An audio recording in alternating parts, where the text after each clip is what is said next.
The Gulf of Suez. A hidden rift between Asia and Africa. At first glance, the Gulf of Suez appears calm, a long, narrow stretch of blue cradled by deserts and mountains. Ships glide across its surface, carrying oil, steel, and stories from one continent to another. But beneath those quiet waters lies a secret older than civilization itself, a living scar where Asia and Africa are slowly pulling apart. Long before maps had names, before borders were drawn, the earth cracked here. Salma had grown up hearing legends about the Gulf from her grandfather, a retired geologist who believed rocks could speak. This water, he used to say, tapping the map with his finger, is not just water. It is a wound that never closed. As a child, Salma laughed at the idea.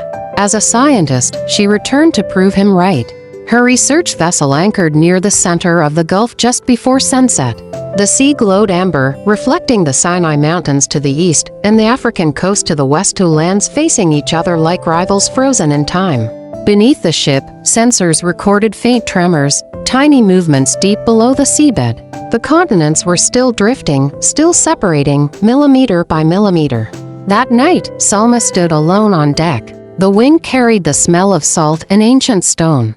Suddenly, the water shimmered unnaturally, forming ripples without wind. Her instruments beeped wildly. A deep vibration rose through the ship, not violent, but powerful like a heartbeat. In that moment, the Gulf revealed its memory. Salma imagined the land millions of years ago, when Asia and Africa were one body. She saw the earth stretch and groan, molten rock rising, the crust tearing open. Fire met water. Mountains were born. Seas flooded in. The Gulf of Suez was created not by war, but by the planet's slow, unstoppable will. As the vibration faded, silence returned.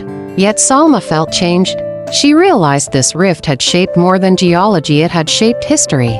Through this narrow gulf passed ancient Egyptian traders, Ottoman fleets, colonial powers, and modern tankers. Empires rose and fell along its shores, unaware that beneath them, the land itself was moving away.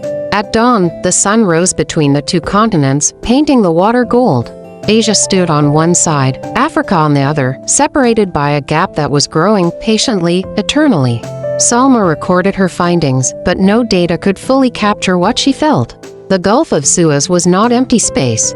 It was a reminder that borders are temporary, nations are brief, and even continents are not forever.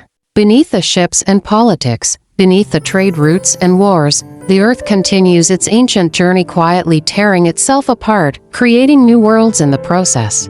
As the ship sailed north, Salma looked back one last time.